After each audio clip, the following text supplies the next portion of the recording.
တော့အလုပ်ထွက်တော့မယ်ဆိုရင်မင်းတို့စဉ်းစားရမယ်ချက်နှစ်ချက်ရှိရဲ့တစ်ချက်ကပထမတစ်ချက်ကဘာလဲဆိုတော့ကိုကဒီလုပ်ကိုတကယ်ပဲမလုပ်နိုင်ဘူးလားပေါ့ဒါကိုအတွက်စဉ်းစားတာပေါ့တကယ်ပဲမလုပ်နိုင်ဘူးလားဒီလောက်ကငါ့အတွက်တကယ်ပဲအဆင်မပြေဘူးလားဒီလောက်မှာငါတကယ်ထွက်သွားမှဖြစ်မှာလားဆိုတာကိုစဉ်းစားအဲ့တော့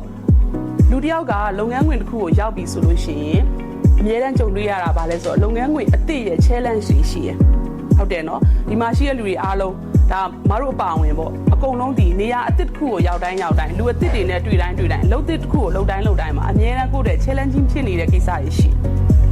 အဲ့တော့အဲ့ဒါတွေကဘာတွေလဲဆိုတော့လုပ်ငန်းခွင်အသစ်ဖြစ်တယ်ပေါင်းတင်ရတဲ့လူတွေလုပ်ငန်းခွင်တွေကလုပ်ဖို့ကိုင်ဘက်တွေအသစ်တွေဖြစ်တယ်လုပ်ငန်းရှင်အသစ်ဖြစ်တယ်လုပ်ရတဲ့တာဝန်ယူရတဲ့အလုပ်ကအသစ်ဖြစ်တယ်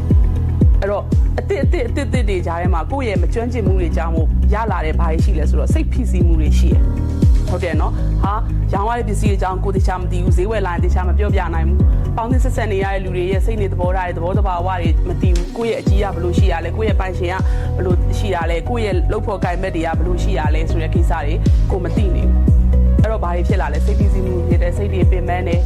ခက်ခဲတွေဖြစ်တာပေါ့အဆင်မပြေဘူးမပြောဘူးပေါ့ဟုတ်တယ်မလားနောက်ဆုံးလုပ်ငန်းခွင်အသစ်တစ်ခုမပြောနဲ့နေရာအသစ်တစ်ခုရောက်သွားရင်ဒီနေရာမှာ toilet ဘယ်နားမှာသွားရမှာတော့ထမင်းစားရင်ဘယ်နားမှာစားမှာတော့ရေဘယ်နားမှာတောက်ရမှာတော့အစားမသိဘူးလေဟုတ်တယ်မလားအဲ့တော့ဒါတွေကစတင်ယူရတယ်တိတိပွဲကိစ္စလေးတွေကစပေါ့နော်ကို့မှာတင်ယူရတယ်ဒီပစ္စည်းလေးကဒီနားထားမှာလားဟိုနားထားမှာလားပစ္စည်းလေးတစ်ခုလိုချင်ဘယ်နားမှာရှားမှာတော့အစားမသိဘူးအဲ့တော့ဒါတွေကတူတယောက်တည်းစုံတယောက်ကကြုံရတာမဟုတ်ဘူးလူတိုင်းကဒါတွေကြုံပြီးမှဖြတ်ကျော်ရတာအဲ့တော့မင်းတို့ဒီကနေနားလိုက်ပြီးတော့မှခြားနေရာတစ်ခုရောက်သွားမယ်ဆိုရင်လည်းအဲ့နေရာရောက်ရင်ဒီလိုလားတူခက်ခဲတွေကျုံးမှာပဲဒါတွေကဖြတ်ကျော်ရမှာအဲ့တော့အနည်းဆုံး6လကြာရင်တစ်နှစ်ပေါ့အဲ့တော့6လနဲ့တစ်နှစ်ကြာလောက်ဖြတ်တန်းပြီးသွားပြီဒီလုပ်ငန်းဒီကိုယ့်အတွက်ဘလို့မှပေါ့နော်လစာခံစားခွင့်အပြင်တိုးတက်မှုမရှိဘူးအလုံးဝင်တော့ကလည်းဒီလစာပဲအခုလည်းဒီလစာပဲတစ်နှစ်ရှိပြီ6လရှိပြီပေါ့နော်ဒါမှမဟုတ်လို့ရှိရင်လည်းဟလာလုံနိုင်တဲ့ဆွဲအားမတိုးတက်လာဘူးကိုယ့်အထ